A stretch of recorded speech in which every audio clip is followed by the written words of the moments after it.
The Vikings didn't conquer Europe with swords. They did it with calories. Crack open a Viking sea chest hauled from the North Sea, and you wouldn't find gold. You'd smell ammonia, salt, and ancient leather. Inside, gray, shriveled strips of fish, fermented shark, wind-dried cod. It looks like garbage. But this wasn't waste. This was a biological battery, a dense, portable fuel source that let coastal farmers turn themselves into a transcontinental terror. When a longship left the fjords, it wasn't just carrying men, it was carrying a surplus of calories calculated to outlast the horizon. Every strip of dried fish was logistics. Every jar of rotten-smelling meat was technology.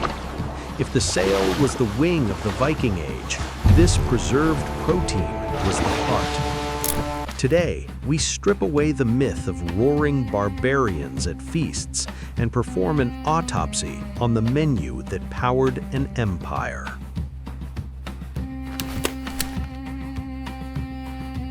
To understand the Viking longship, you have to stop looking at the dragon-headed prow and start looking at the rowing bench.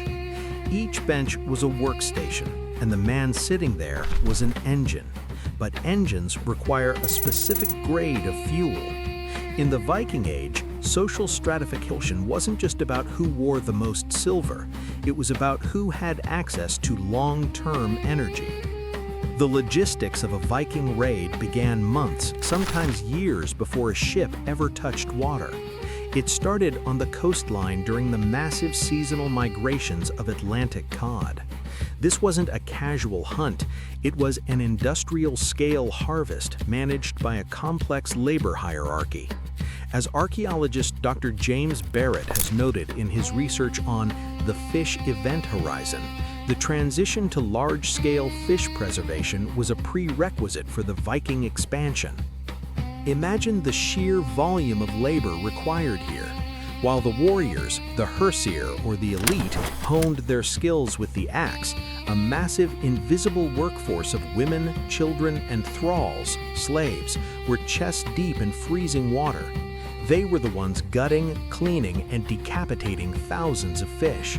They weren't just preparing dinner, they were locking energy into a shippable form. This is the social autopsy. The Viking expansion was built on the backs of a domestic labor force that stayed behind to process the fuel. The menu was strictly divided. For the elite, there was skrei, the finest cod, wind-dried on massive wooden racks called hjallur, until it lost 80% of its weight, becoming a concentrated protein bar that could last for years without rotting. It was clean, light, and high status. For the common oarsman and the thrall, the menu shifted toward the more desperate end of the spectrum, Hákarl, or fermented Greenland shark. The Greenland shark is technically toxic to humans. Its flesh is saturated with urea and trimethylene oxide, essentially a natural antifreeze. To make it edible, the Vikings had to bury it in pits, allowing it to rot and ferment under the weight of stones to squeeze out the poisons. It was a food born of necessity and controlled excess. By forcing their lower status laborers to consume and process these difficult proteins, the Viking elite signaled their control over the environment and the workforce. On the ship, this food acted as a tool for social order. You ate what your status allowed. The captain and his inner circle would have the dried cod, easily reconstituted with a little water or chewed like jerky. The lower deck crew survived on the pungent, ammonia-rich fermented shark and hard, sour curds of skyr. This wasn't just about hunger, it was about signaling authority through resource control. If the chief controls the clean protein, he controls the men. In the cramped, high-stress environment of a longship, food was the primary mechanism of discipline. The Viking menu was a map of their society, a core of elite warriors supported by a massive grinding machine of labor that turned the toxic and the perishable into the strategic. To truly understand the metabolic price of the Viking expansion, I had to stop reading about it and start doing it. I began by sourcing 20 pounds of fresh Atlantic cod and a slab of shark. In a modern kitchen, this feels like a culinary project. In the 10th century, it was a race against the clock. The first thing you realize is the physical toll of water. Fish is heavy. To prepare enough for a 60-man crew, you are moving tons of wet weight. My hands, even in a controlled environment, became slick with slime and scales that seemed to glue themselves to my skin. In a Viking fishing camp, this wouldn't just be messy, it would be dangerous.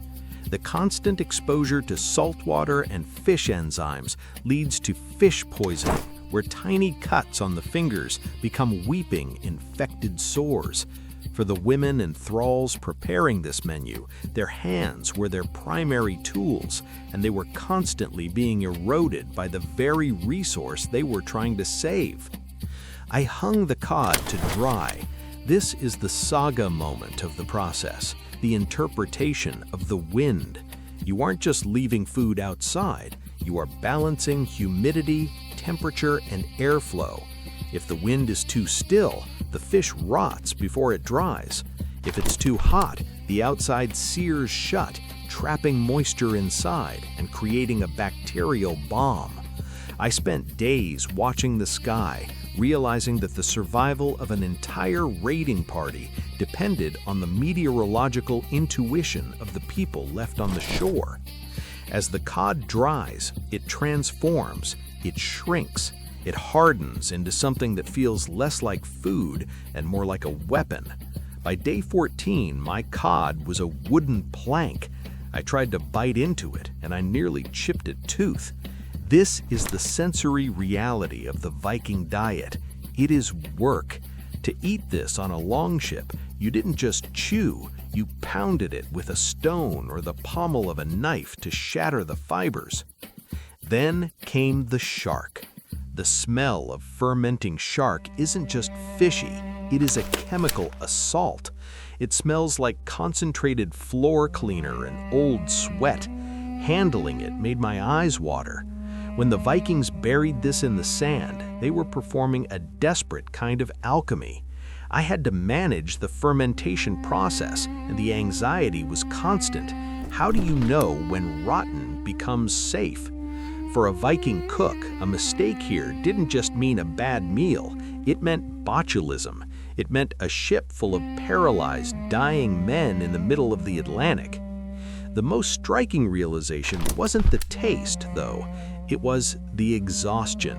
By the time I had processed just a few days' worth of rations, my back ached and my grip was weak. Now multiply that by a crew of 60. Imagine the thousands of hours of labor compressed into a single sea chest. On the ship, eating was a chore. You are rowing for 6 hours, your muscles are screaming, and your reward is a piece of dried fish that requires even more physical effort to break down.